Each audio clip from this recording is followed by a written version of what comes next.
My future mother-in-law told me I needed to take my fiancé's dead ex-girlfriend's last name because she would have been family if she hadn't died in that accident. So I legally changed my name to something else and called off the wedding. My name is Jessica, and I'm 28 years old. 6 months ago, I thought I was planning the wedding of my dreams with the love of my life, David. Now I'm sitting here with a completely different last name, single, and honestly happier than I've been in years. This story is wild, and I'm still processing how everything unfolded. Let me start with some background. David and I had been together for 3 years when he proposed. He's 30, works in finance, and seemed like everything I wanted in a partner. He was kind, attentive, and we had this amazing chemistry. The proposal was perfect. He took me to the place where we had our first date and got down on one knee with a gorgeous ring. But there was always this shadow hanging over our relationship, his ex-girlfriend Claire, who died in a car accident 4 years before we met.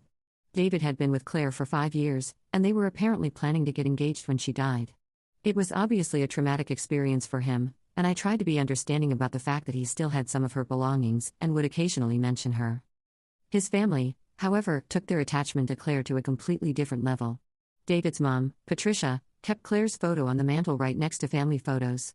His sister Amanda would constantly tell stories about Claire and how she would have been the perfect addition to the family.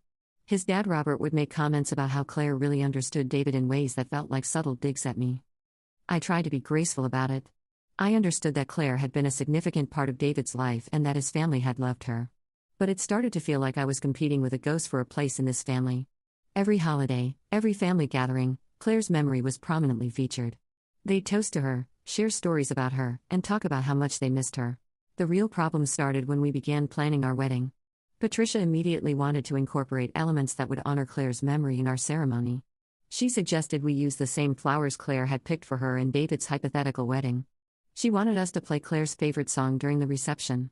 She even suggested we get married on what would have been Claire's birthday as a beautiful tribute. I tried to set gentle boundaries. I told Patricia that while I respected Claire's memory, this was my and David's wedding, and we wanted it to reflect our relationship. David backed me up, but weakly. He'd say things like, "Mom, Jessica has a point," but then wouldn't push back when Patricia would guilt-trip him about dishonoring Claire's memory. The breaking point came 3 months before the wedding during what was supposed to be a casual family dinner. We were discussing final wedding details when Patricia brought up something that made my blood run cold.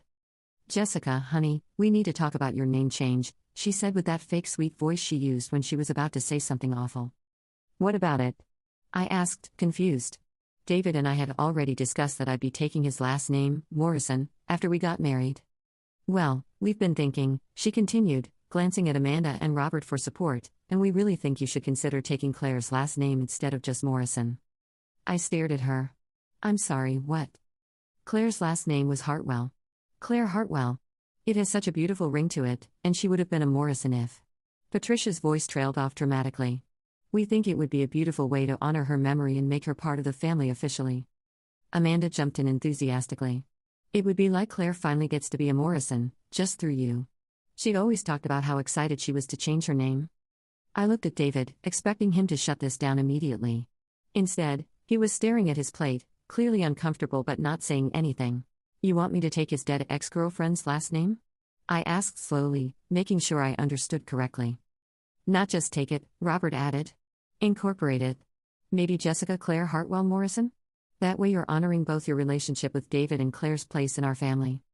I felt like I was in the twilight zone. "Claire's place in your family? She's not in your family. She died before she could marry David. I'm the one marrying him." Patricia's fake sweetness disappeared instantly. "Claire will always be part of this family. She and David were soulmates. If that accident hadn't happened, she'd be sitting where you are right now, and we'd all be planning her wedding to our son." "But it did happen," I said firmly. "And David chose to move on. With me." "David never got closure," Amanda said. "None of us did. The least you could do is honor the woman who should have been our daughter-in-law." I turned to David again. "Are you going to say something here?" He finally looked up. "Maybe we could consider it? I mean, it would mean a lot to my family, and Claire was important to me." That's when I realized that I wasn't just competing with a dead woman's memory. I was being asked to literally become her replacement, complete with taking her name. They didn't want me to join their family, they wanted me to disappear and let Claire's ghost take my place. "Absolutely not," I said, standing up. "I'm not changing my name to honor your son's dead ex-girlfriend. That's insane." "It's not insane," Patricia snapped. "It's respectful. But I suppose we shouldn't be surprised that you don't understand family loyalty. I left that night furious and hurt. David followed me home and tried to convince me that his family just needed time to adjust and that maybe we could find a compromise. When I asked what compromise he had in mind, he suggested maybe I could use Claire as a middle name.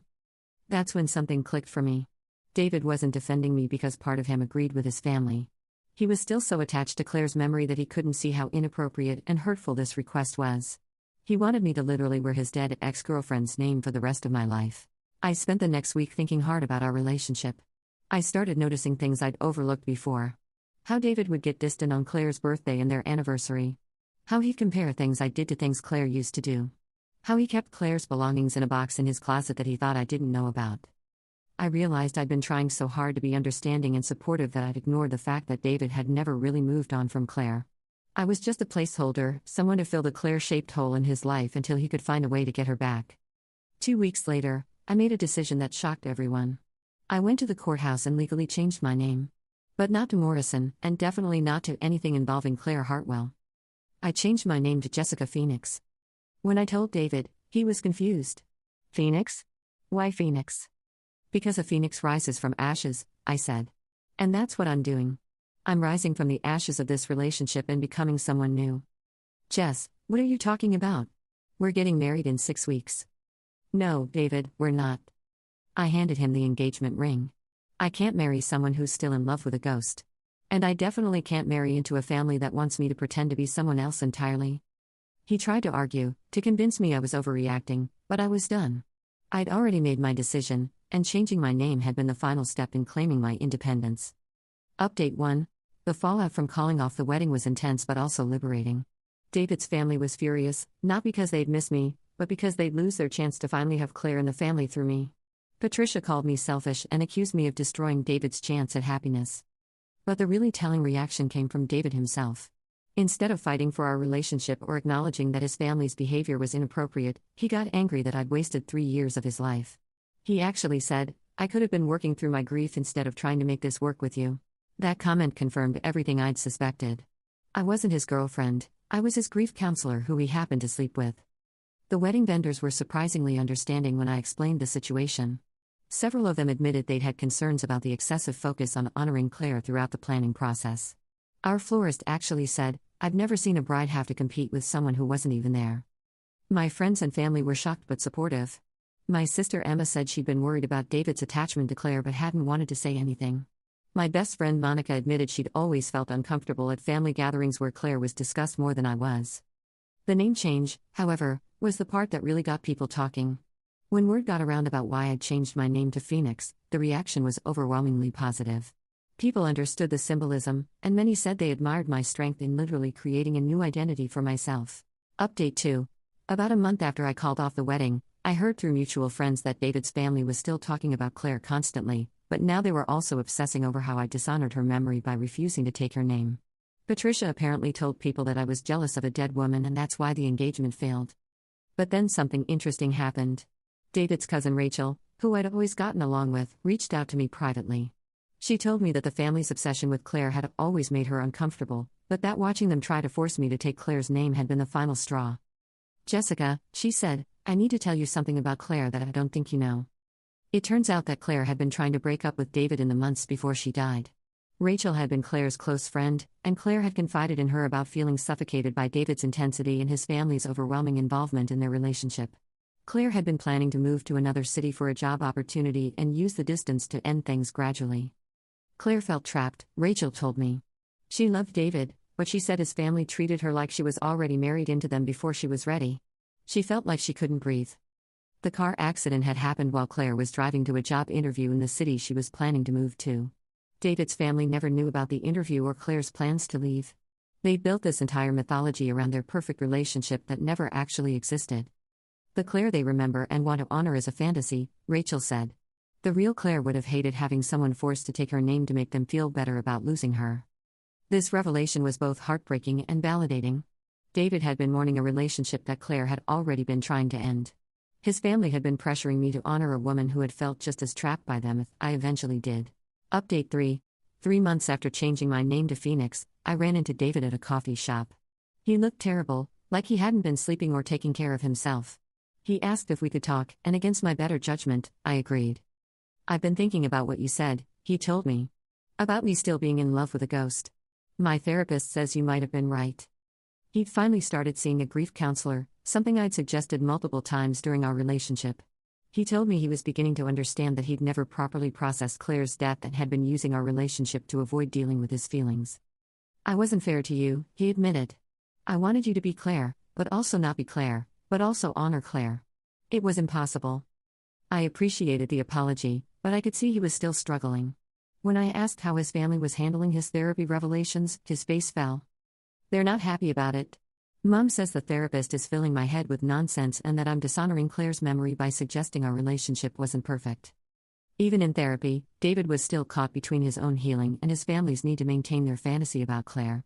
I felt bad for him, but I was also grateful I'd gotten out when I did. "I hope you find peace, David," I told him. "But I'm glad I'm not part of that journey anymore." Update 4. 6 months after the name change, my life has completely transformed. Taking the name Phoenix wasn't just symbolic, it marked the beginning of a complete personal rebirth. I changed jobs, moved to a new apartment, and started pursuing hobbies I'd put aside during my relationship with David. I also started dating again. I met someone wonderful named Marcus who, when I told him the story of my name change, said, "Good for you. Anyone who asks you to disappear into someone else's identity doesn't deserve you." The contrast between Marcus and David is striking. Marcus is genuinely interested in who I am as Jessica Phoenix, not as a replacement for someone else. He's never tried to change me or make me fit into a predetermined role in his life. I heard through Rachel that David is still in therapy but struggling with his family's resistance to his healing process. Patricia apparently told him that if he gets over Claire, he's betraying her memory. It's sad, but I'm grateful it's no longer my problem to solve. Final update. It's been a year since I changed my name to Jessica Phoenix, and I can honestly say it was the best decision I ever made. The name change wasn't just about rejecting David's family's ridiculous demand, it was about claiming my own identity and refusing to be anyone's consolation prize. I've learned so much about myself in this past year. I realized that I'd been so focused on being the understanding girlfriend that I'd lost sight of my own needs and boundaries. I'd been willing to compete with a dead woman for love and acceptance, which is something I never should have had to do. Marcus and I are talking about moving in together, and when the topic of future marriage came up, he asked what name I'd want to use. When I told him I'd probably keep Phoenix, he smiled and said, "That suits you perfectly. You're definitely someone who rises from ashes." Sometimes people ask if I regret the 3 years I spent with David, or if I wish I'd handled things differently. The answer is no. That relationship taught me what I won't accept in a partnership and showed me the importance of standing up for myself even when it's uncomfortable. David's family did me a favor, honestly. Their outrageous demands showed me exactly how little they valued me as an individual. They wanted a Claire-shaped vessel to fill with their memories and grief, not a real person with her own identity and feelings. The name Jessica Phoenix represents everything I've learned about myself, that I'm strong enough to walk away from situations that don't serve me, that I deserve to be loved for who I am rather than who someone wants me to be, and that sometimes the most loving thing you can do is let people deal with their own unresolved grief without making it your responsibility. I still occasionally hear updates about David through mutual friends. He's apparently made some progress in therapy but is still struggling with his family's expectations and their continued shrine to Claire. I hope he finds peace eventually, but I'm profoundly grateful that finding that peace is no longer something I feel responsible for helping him achieve. As for Claire Hartwell, I hope she's resting in peace, free from the burden of being the perfect dead girlfriend that everyone's trying to recreate. She deserved to be remembered as she actually was, not as the fantasy that trapped both David and me in an impossible situation. My name is Jessica Phoenix, and I'm exactly who I'm meant to be.